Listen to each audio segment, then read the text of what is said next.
സ്പർശിച്ചുള്ള പാദങ്ങൾ ഉദ്യാനദ്വാരങ്ങൾ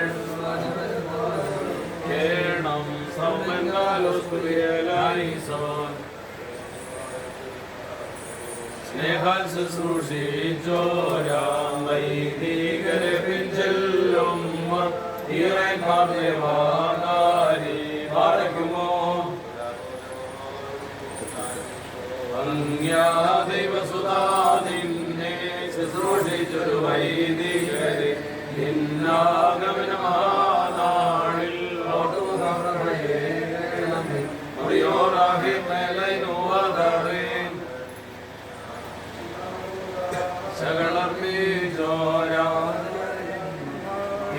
പുണ്യം നാദസ്തോത്രം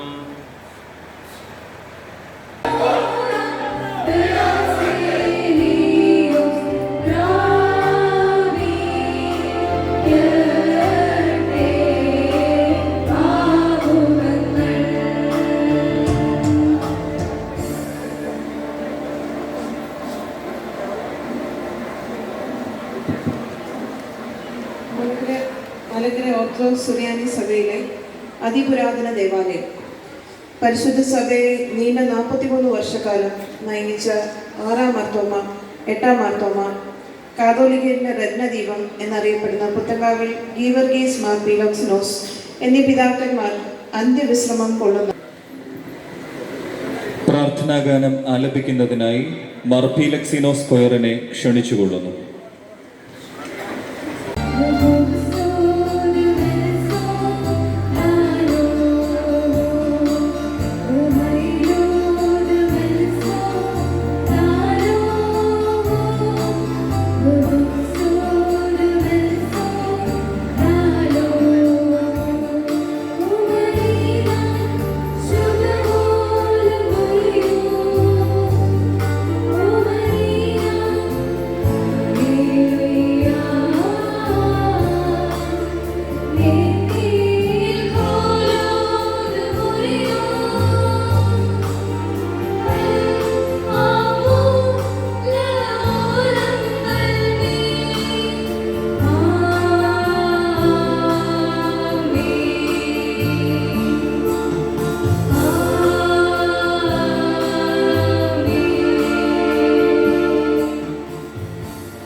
ഇടവ മെത്രാപ്പോലീത്ത അഭ്യർത്ഥിയ ഡോക്ടർ മാത്യൂസ് മാർ തിമോത്തിയോസിനു വേണ്ടി സഭയുടെ ആത്മായ വൈദിക ട്രസ്റ്റി അഭ്യർത്ഥിയ ഡോക്ടർ തോമസ് വർഗീസ് അമീനച്ചൻ, നമ്മുടെ ആത്മായ ട്രസ്റ്റി ഏറ്റവും ബഹുമാനപ്പെട്ട റോണി എബ്രഹാം, കാതോലിക്കാതിന് സന്ദേശം നൽകുന്ന ടിൽസൺ വർഗീസ്, നമ്മുടെ പുത്തൻകാവ് സെൻറ് മേരീസ് കത്തീഡ്രലിൻ്റെ വികാരിയായിരിക്കുന്ന ആദരണീയനായ തോമസ് പി നൈനാനച്ചൻ, ഭദ്രാസന കൗൺസിൽ അംഗങ്ങളെ, ചെങ്ങന്നൂർ മെത്രാസനത്തിനുള്ള സഭാ മാനേജിംഗ് കമ്മിറ്റി അംഗങ്ങളെ, ബന്ധനായ കോറബിസ്കോപ്പന്മാർ, വൈദിക ശ്രേഷ്ഠർ, ആധ്യാത്മിക സംഘടനയുടെ ഭദ്രാസന ഡിസ്ട്രിക്ട് ഇടവക തല ഭാരവാഹികളെ, വാത്സല്യമുള്ള മാതാപിതാക്കളെ, സഹോദരങ്ങളെ, കുഞ്ഞുങ്ങളെ, ദൈവത്തിൻ്റെ അളവറ്റ കരുണയാലും കൃപയാലും ഒരു വർഷം കൂടെ കാതോലിക്കാ ദിനം സഭാദിനം ആചരിപ്പാനും സഭയ്ക്ക് വേണ്ടി പ്രത്യേകമായിട്ട് പ്രാർത്ഥിപ്പാനും നമ്മെ തന്നെ സമർപ്പിപ്പാനും സഭയുടെ തുടർന്നുള്ളതായ വളർച്ചയിൽ വേണ്ട കൈത്താങ്ങൽ നൽകുവാനും അതോടൊപ്പം തന്നെ ഇത്രത്തോളം നമ്മെ സത്യവിശ്വാസത്തിൽ നയിച്ച് മുൻപോട്ട് വേണ്ടി അനുവദിച്ചു തന്നതിൽ ആദ്യമേ പ്രത്യേകിച്ച് ഇടവകയോടുള്ള സന്തോഷം രേഖപ്പെടുത്തുന്നുണ്ട്. ഞാൻ എൻ്റെ കർത്തവ്യത്തിലേക്ക് പ്രവേശിക്കട്ടെ. ഇന്ന് ഈ സമ്മേളനം ഉദ്ഘാടനം ചെയ്ത് നമ്മെ അനുഗ്രഹിക്കുന്നത് പരിശുദ്ധ സഭയുടെ ശ്രേഷ്ഠ ഇടയൻ പരിശുദ്ധ ബസേലിയോസ് മാർത്തോമ മാത്യൂസ് തൃതീയൻ കാതോലിക്ക ബാബ തിരുമനസ്സുകൊണ്ടാണ്. പരിശുദ്ധ പിതാവിനോട് ഈ ഒരു ആവശ്യം അറിയിച്ചപ്പോൾ വളരെ സന്തോഷത്തോടെ അത് സ്വീകരിച്ചു. പ്രത്യേകിച്ച് ഇന്ന് ഒരുപാട് തിരക്കുള്ള ദിവസമായിരുന്നു. രാവിലെ കോഴഞ്ചേരിയിൽ ആരാധന പൂർത്തീകരിച്ച് കോട്ടയം ഭദ്രാസനത്തിൻ്റെ കാതോലിക്ക ദിനാചരണം പുതുപ്പള്ളി ദേവാലയത്തിൽ പൂർത്തീകരിച്ച് അവിടെ നിന്ന് ചെങ്ങന്നൂർ ഭദ്രാസനത്തെ സംശയം കൂടാതെ ഉറപ്പിച്ച് തന്നിട്ടുള്ളത്. എന്നാലും ചുറ്റും നിൽക്കുന്നവരും മറ്റുള്ളവരും പലതും പറഞ്ഞ് നമ്മെ അസഹ്യപ്പെടുത്തുമ്പോൾ അതിൻ്റെ ന്യായാന്യായങ്ങളെക്കുറിച്ച് വല്ലപ്പോഴുമൊക്കെ ഓർക്കുന്നത് വളരെ ആവശ്യമായൊരു കാര്യമാണ്. അങ്ങനെ ദൈവദത്തമായ ഒരു സ്വാതന്ത്ര്യം. നസ്രാണികൾ എല്ലാവരോടും സ്നേഹമുള്ളവരാണ്. റോമിലെ പാപ്പായായി അംഗീകരിക്കുന്നതിനും ബഹുമാനിക്കുന്നതിനും ഇവിടെ ആർക്കും എതിരൊന്നുമില്ല. അലക്സാന്ദ്രിയയിലെ പാത്രിക്കീസിനെ അലക്സാന്ദ്രിയയിലെ പാത്രിക്കീസായി സ്വീകരിക്കുന്നതിനും ബഹുമാനിക്കുന്നതിനും ആർക്കും എതിരില്ല. അങ്ങനെ ഓരോ രാജ്യത്തുള്ളവരെ സ്നേഹിക്കുന്നതിനും ബഹുമാനിക്കുന്നതിനും കാലാകാലങ്ങളിൽ അവരുടെ ബന്ധത്തിൽ നമുക്ക് വന്നിട്ടുള്ളത് നാം സ്വീകരിക്കുന്നതിനും ഒരിക്കലും മടിച്ചിട്ടില്ല. ഈ അടുത്ത സമയത്ത് ഒരു മെത്രാപ്പോലിത്ത മലങ്കര സഭയിൽ ജുബ്ബായും പൈജാമയും ബാക്കി അകത്തും പുറത്തും കിടക്കുന്നതും ഒക്കെ അവരുടേതാണ് എന്ന് വളരെ ഒരു ജൽപ്പനം നടത്തുന്നത് കേട്ടു. ഇതൊന്നും ആരുടെയും കുത്തകയൊന്നുമല്ല. ലോകത്തിലെ ആരാധനക്രമങ്ങളും വേഷവിധാനങ്ങളും ഒക്കെ കാലാകാലങ്ങളിൽ രൂപപ്പെട്ട് വിവിധ സഭകളിൽ നടപ്പിലിരിക്കുന്നതാണ്. അത് സംരക്ഷിക്കുവാനും കാലോചിതമായി പരിഷ്കരിക്കുന്നതിനും സഭയ്ക്ക് ചുമതലയുണ്ട്. അങ്ങനെ സ്വതന്ത്ര സഭയുടെ ഈ ദൗത്യം, മാർത്തോമാ ശ്ലീഹായുടെ ഈ പൈതൃകം സൂക്ഷിക്കുന്ന ഈ തലമുറ, പ്രത്യേകിച്ച് ഈ പുത്തങ്കാവിലെ ഈ പുണ്യഭൂമിയിൽ സമ്മേളിക്കുമ്പോൾ അതൊരിക്കൽ കൂടി പ്രഖ്യാപിക്കുവാൻ നമുക്ക് കഴിയണം. വട്ടശ്ശേരി തിരുമേനിയുടെ അന്ത്യകൽപ്പനയിൽ ഒരു കാര്യം അദ്ദേഹം രേഖപ്പെടുത്തിയിട്ടുണ്ട്. മലങ്കര സഭയുടെ ഉയർച്ചയ്ക്കും മേൽഗതിക്കും ഒഴിച്ചുകൂടാനാവാത്തതെന്ന് നിങ്ങളിൽ പലരോടുകൂടി നാമും വിശ്വസിക്കുകയും പലവിധ കഷ്ടപ്പാടുകൾ കൂടി ഇതുവരെ സംരക്ഷിച്ചു പോരുന്ന ഈ കാതോലിക്ക സിംഹാസനത്തെ പരിരക്ഷിക്കേണ്ട ചുമതല നാം നിങ്ങൾ ഓരോരുത്തരിലുമാണ് ഭരമേൽപ്പിച്ചിരിക്കുന്നത് എന്ന് പ്രഖ്യാപിച്ചുകൊണ്ടാണ് ആ പുണ്യപിതാവ് കടന്നുപോയത്. നമുക്കറിയാം, കാലാകാലങ്ങളിൽ ഒരുപാട് പ്രലോഭനങ്ങൾ സഭയ്ക്കുണ്ടായിട്ടുണ്ട്. തീരുമാനമായി കഴിഞ്ഞതാണ്. ഈ 303 പള്ളികളിൽ കൂടെ സഭയിലേക്ക് ചേരുന്നതിന് മലങ്കര സഭ എന്നും ശ്രമിച്ചുകൊണ്ടിരിക്കും. അത് 934 ഭരണഘടന അനുസരിച്ച് സഭയോട് ചേരണം. കാരണം അത് സുപ്രീം കോടതി വിധിയാണ്. സുപ്രീം കോടതി വിധി ഈ രാജ്യത്തിൻ്റെ നിയമമാണ്. ഈ നിയമം അനുസരിക്കാൻ ജനാധിപത്യ രാജ്യത്ത് ജീവിക്കുന്ന നമുക്ക് ഉത്തരവാദിത്വമുണ്ട്. നിയമത്തെ എതിർക്കുന്നവർ രാജ്യദ്രോഹികളാണ്. നമുക്ക് രാജ്യദ്രോഹികളാകാൻ പറ്റില്ല. നമുക്ക് നിയമം അനുസരിച്ച് ഈ പള്ളികൾ കൂടെ മലങ്കര സഭയുടെ ഭരണത്തിന് കീഴിൽ വരണം. അതിന് ഈ പള്ളികളിൽ നിൽക്കുന്ന നമ്മുടെ സഹോദരങ്ങൾ 34 ഭരണഘടന അനുസരിച്ച് വരുന്നുവെങ്കിൽ സന്തോഷമാണ്. അവർ അതിന് തയ്യാറില്ലാതെ വന്നാൽ വീണ്ടും കോടതികളെ സമീപിച്ച് ഇവ നടത്തിയെടുക്കേണ്ടതായിട്ട് വരുമെന്നുള്ളതിന് സംശയമൊന്നുമില്ല. അതിനുള്ള ക്രമീകരണങ്ങളെല്ലാം നമ്മൾ ചെയ്തിട്ടുണ്ട്.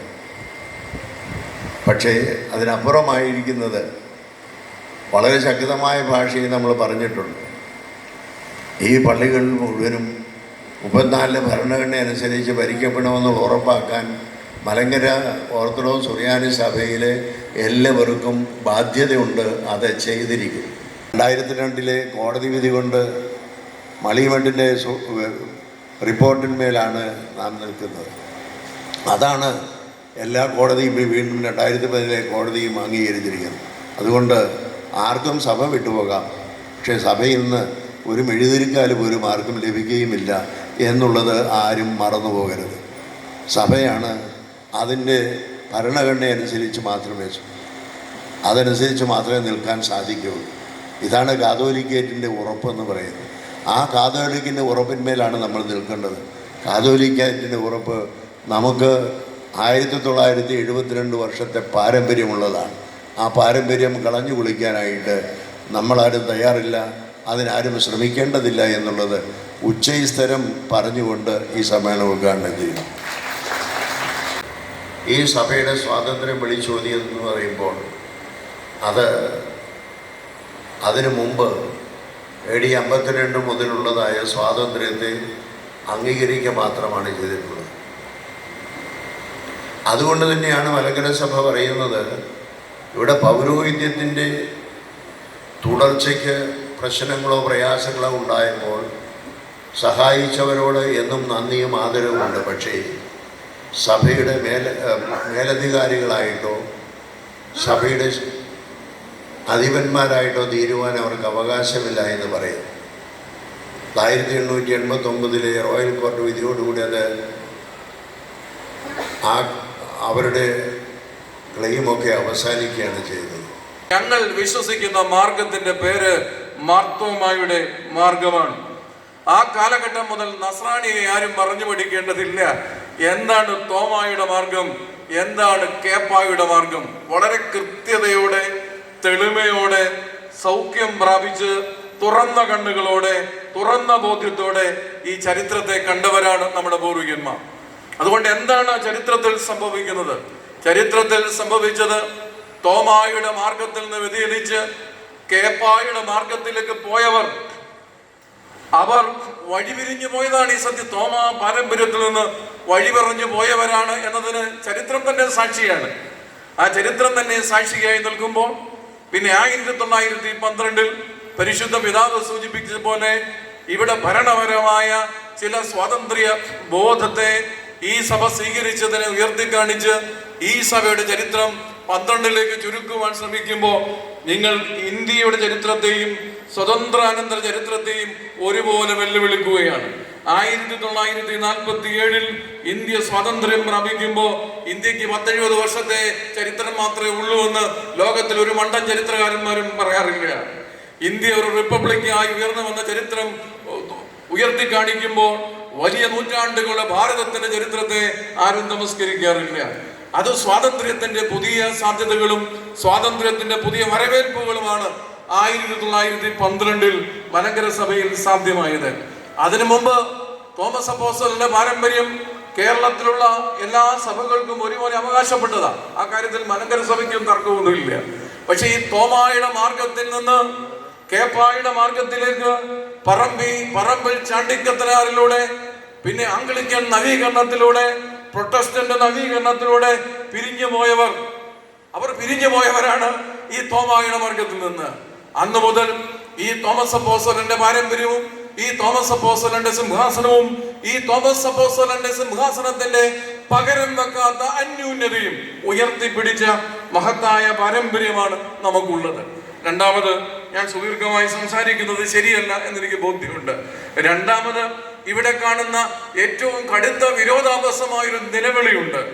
ഇത് സുൽത്താൻ അധികാരപത്രം പിൻവലിച്ചത് കൊണ്ട് ഇതിന്റെ സാധ്യതകളൊക്കെ നഷ്ടപ്പെട്ടു പോയി എന്ന് പറയുമ്പോൾ, ഭാരതത്തിന്റെ സുൽത്താൻ, പരമനീതിപീഠം, ഇന്ത്യൻ ന്യായപീഠം ഒരു വട്ടം അല്ല പലവട്ടം, അങ്ങ് പലവട്ടം പിൻവലിച്ച പാത്രീസിന്റെ വാനീഷിംഗ് പോയിന്റിലേക്ക് പോയുള്ള അധികാരത്തെ പറ്റി ആരും ഇവിടെ ഒന്നും പറയില്ല. അവർക്ക് പറയാനുള്ളത് പണ്ടെന്ന് തുർക്കിയിൽ ഒരു സുൽത്താൻ ഉണ്ടായിരുന്നു. ആ സുൽത്താൻ പിൻവലിച്ച അധികാരവർദ്ധത്തെ പറ്റിയാണ്. 2002 ഭരണഘടനയ്ക്ക്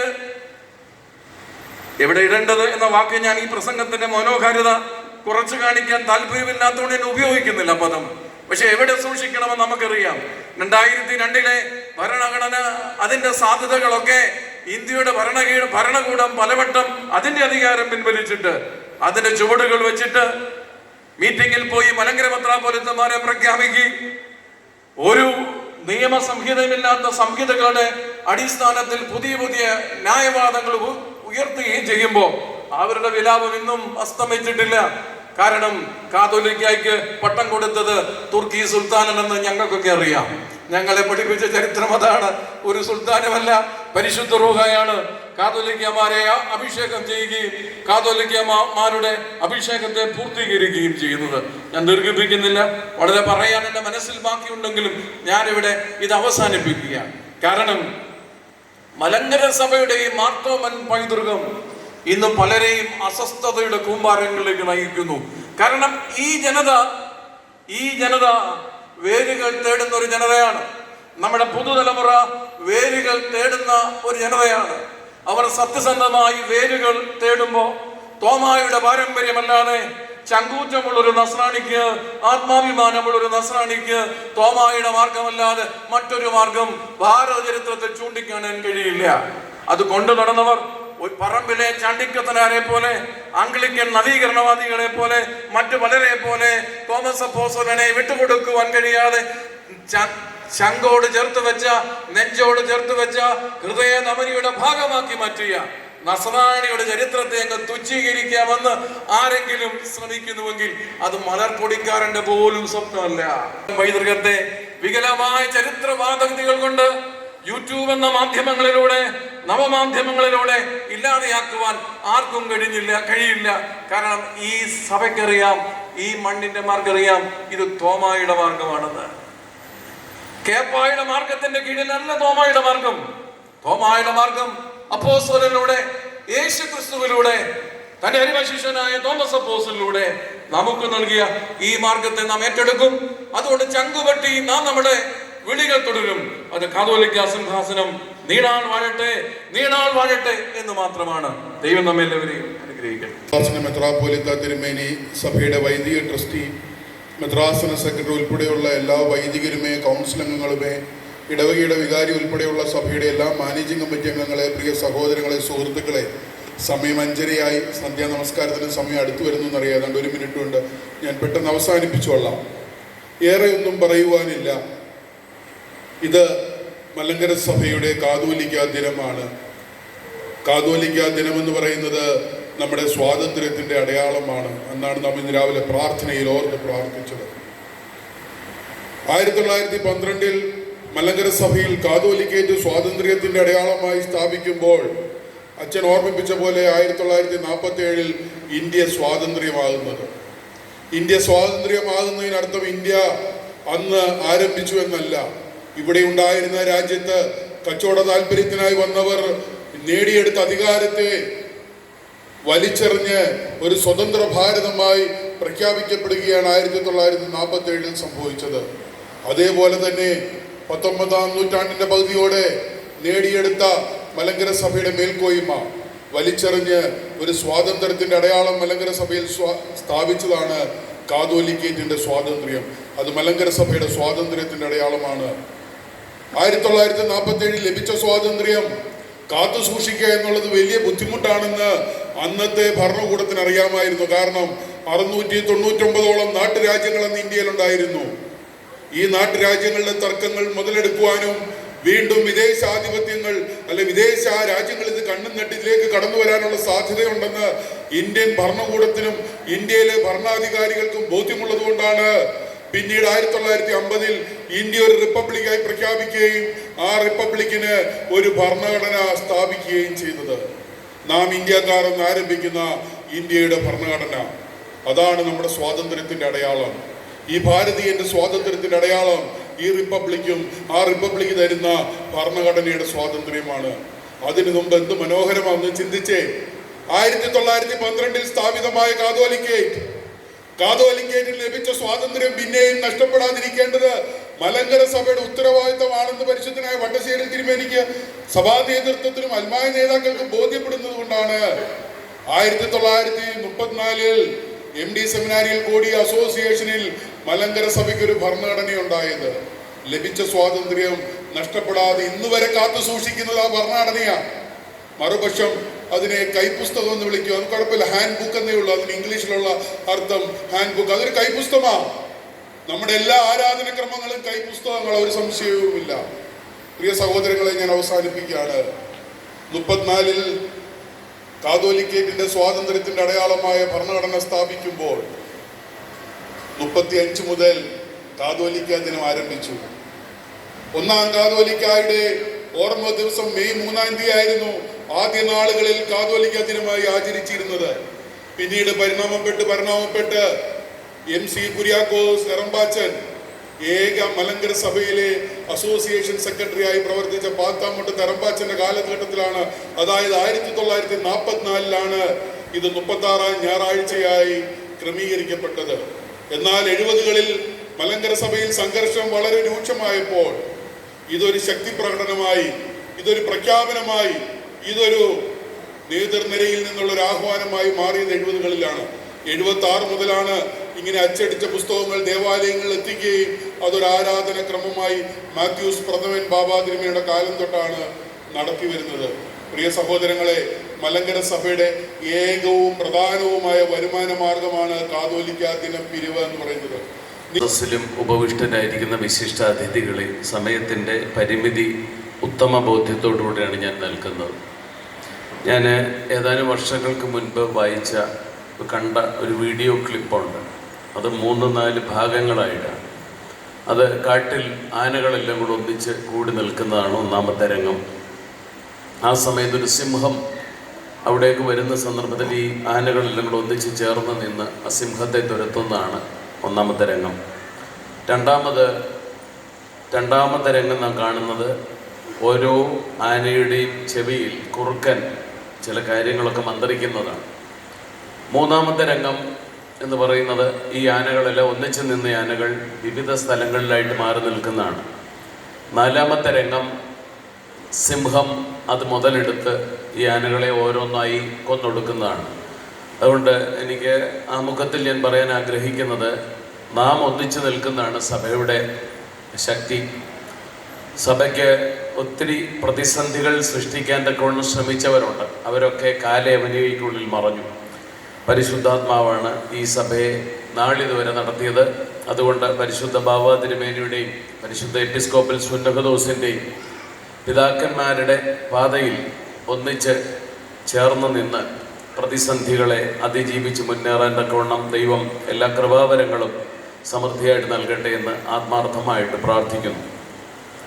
ഇന്നത്തെ അനുഗ്രഹീതമായ സമ്മേളനത്തിന് അധ്യക്ഷ പദം അലങ്കരിച്ചത് ചെങ്ങന്നൂർ ഭദ്രാസനത്തിന് ധന്യമായ നേതൃത്വം നൽകുന്ന അഭിമന്യ ഡോക്ടർ മാത്യൂസ് മാർ തീമോത്തിയോസ് തിരുമേനിയാണ്. ഭദ്രാസനത്തിൻ്റെ ചുമതല ഏറ്റെടുത്ത നിമിഷം മുതൽ ഭദ്രാസനത്തിൻ്റെ വളർച്ചയ്ക്കായി വിവിധ പദ്ധതികൾ കർമ്മപഥത്തിൽ എത്തിക്കുവാൻ യത്നിക്കുന്ന ഒരു മെത്രാപ്പൊലിത്തയാണ്. അദ്ദേഹത്തിൻ്റെ പ്രസംഗത്തെക്കാൾ കുറച്ചുകൂടെ പവർഫുള്ളാണ് അദ്ദേഹത്തിൻ്റെ എഴുത്തുകൾ. വളരെ മൂർച്ചയുള്ളതാണ്. അത് പലരെയും അവരുടെ ഉറക്കം കെടുത്തിയിട്ടുണ്ട്. പ്രത്യേകിച്ച് ഭദ്രാസനത്തിന് തുടർന്നും അനുഗ്രഹീതമായ നേതൃത്വം നൽകുവാൻ അഭിമന്യ തിരുമേനിക്ക് സാധിക്കട്ടെ എന്ന് ആത്മാർത്ഥമായിട്ട് പ്രാർത്ഥിക്കുകയും പുത്തൻകാവ് സെൻറ് മേരീസ് കത്തീഡ്രൽ ദേവാലയത്തിൻ്റെ പ്രത്യേകിച്ച് അനുഗ്രഹീതമായ ഈ സദസ്സിന് വേണ്ടി തൃപ്പാദങ്ങളിൽ നന്ദി അർപ്പിക്കുന്നു. പരിശുദ്ധ സഭയ്ക്ക് അനുഗ്രഹീതമായ നേതൃത്വം നൽകുന്ന പരിശുദ്ധ ബസേലിയൂസ് മാർത്തോമാ മാത്യൂസ് തൃതീയൻ ബാബാ തിരുമേനി എൻ്റെ വന്യ ഗുരുനാഥനാണ് എന്ന് പറയുന്നതിൽ എനിക്ക് അഭിമാനം മാത്രമേ ഉള്ളൂ. ഞാൻ ഇതിൻ്റെ കാര്യമായിട്ട് ക്ഷണിച്ച സന്ദർഭത്തിൽ പ്രത്യേകിച്ച് മർത്തോമൻ സ്മൃതി സംഗമം നടന്ന സന്ദർഭത്തിൽ പല ആളുകളും ഇതിനു മുൻപ് പറഞ്ഞു പഴയ സേവറിയൂസ് തിരുമേനിയായിരുന്നു കുറച്ചുകൂടെ കർക്കശക്കാരൻ എന്ന് പറഞ്ഞു. പക്ഷേ ആ ചിന്തകളെ മുഴുവൻ മാറ്റിമറിച്ചാണ് മർത്തോമൻ സ്മൃതി സംഗമത്തിൽ അദ്ദേഹത്തിൻ്റെ പ്രസംഗം. അതുകൊണ്ട് അനാവശ്യമായിട്ട് ആരെയും ഭയപ്പെടേണ്ട ഒരു കാര്യവും സഭയ്ക്കില്ല എന്ന ഉറച്ച നിലപാട് അത് എവിടെയും ആവർത്തിക്കുവാൻ, സഭയിലെ കണ്ണിലെ കൃഷ്ണമണി പോലെ കാത്തു സൂക്ഷിക്കുവാൻ അക്ഷീണ യത്നിക്കുന്ന പിതാവിൻ്റെ അനുഗ്രഹീതമായ സാന്നിധ്യം പുത്തൻകാവ് ഇടവക പ്രത്യേകാൽ ഈ ജനാവലി നന്ദിയോടെ ഓർക്കുന്നു. തൃപ്പാദങ്ങളിൽ ആദരവ് സമർപ്പിക്കുന്നു. വൈദിക ട്രസ്റ്റി വന്ദനായ തോമസ് വർഗീസ് സമയിലച്ചൻ, അൽമായ ട്രസ്റ്റി ശ്രീ റോണി, പ്രത്യേകിച്ച് മർത്തോമൻ സ്മൃതി സംഗമം അത്രമാത്രം വിജയിപ്പിക്കുവാൻ ആത്മാർത്ഥമായിട്ട് പരിശ്രമിച്ച രണ്ട് വ്യക്തിത്വങ്ങളാണ് അവർ. പ്രത്യേകിച്ച് തുടർന്നും സഭയ്ക്ക് അനുഗ്രഹീതമായ ശുശ്രൂഷ അവരിലൂടെ ലഭിപ്പാൻ തക്കവണ്ണം ഇടയാകട്ടെ എന്ന് പ്രാർത്ഥിക്കുകയും പ്രത്യേകിച്ച് ഈ അനുഗ്രഹീതമായ സമ്മേളനത്തിൻ്റെ നന്ദി രണ്ടുപേരെയും പ്രത്യേകമായിട്ട് അറിയിക്കുന്നു. സഭയ്ക്ക് വേണ്ടി സ്വന്തം ജീവൻ സമർപ്പിച്ച മലങ്കര വർഗീസ് എന്ന ശ്രേഷ്ഠനായ പിതാവിൻ്റെ മകൻ, അദ്ദേഹത്തിൻ്റെ വാക്കുകൾ വളരെ ഷാർപ്പാണ്. കാരണം തൻ്റെ പിതാവിൻ്റെ ജീവിതം നഷ്ടപ്പെടുത്തിയത് കൊണ്ട് ഇനിയിപ്പോൾ ആ പാതയിൽ നിന്ന് മാറി സഞ്ചരിക്കണമെന്ന് പല ആളുകളും ആഗ്രഹിക്കുമ്പോഴും ജീവിതത്തെക്കാൾ പ്രാധാന്യമുണ്ട് എന്ന് തിരിച്ചറിഞ്ഞ് വളരെ അനുഗ്രഹീതമായ വാക്കുകൾ പകർന്നു നൽകിയ അദ്ദേഹത്തോട് പുത്തൻകാവ് സെൻറ് മേരീസ് കത്തീഡ്രൽ ദേവാലയത്തിന് ഈ കൂട്ടായ്മയുടെ പേരിലും നന്ദി, സ്നേഹം അറിയിക്കുന്നു. ഫെലിക്സ് യോഹന്നാൻ അച്ഛൻ കാത്തോലിക്ക ദിന പ്രതിജ്ഞ നിർവഹിക്കുകയുണ്ടായി. അച്ഛൻ്റെ പ്രത്യേകിച്ച് കൗൺസിലിൻ്റെ പ്രവർത്തനങ്ങൾക്ക് എല്ലാ കൈത്താങ്കലുകളും നൽകുന്നു. ദൈവം അനുഗ്രഹിക്കട്ടെ എന്ന് പ്രാർത്ഥിക്കുന്നു. അഭിവൃദ്ധി തിരുമേനിയോട് ചേർന്ന് ഭദ്രാസനത്തിന് സെക്രട്ടറി ആയി സേവനം അനുഷ്ഠിക്കുന്ന പ്രത്യേകിച്ച് ഞങ്ങളുടെ രണ്ടുപേരുടെയും മാതൃക ഇടവക പെരളശ്ശേരിയാണ്. അച്ഛൻ്റെ പ്രവർത്തനങ്ങൾ കൂടുതൽ കാര്യക്ഷമമായി നിർവഹിപ്പാൻ തക്കവണ്ണം ജഗദീശന് എല്ലാ കൃപാവരങ്ങളും സമൃദ്ധിയായിട്ട് നൽകട്ടെ എന്ന് പ്രാർത്ഥിച്ച് ബഹുമാനപ്പെട്ട പി കെ കോശിയച്ചനുള്ള നന്ദി, സ്നേഹം അറിയിക്കുന്നു.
പരിശുദ്ധ സംബന്ധവും സന്തോഷം നാം എല്ലാവരും എപ്പോഴും ഉണ്ടായിരിക്കും.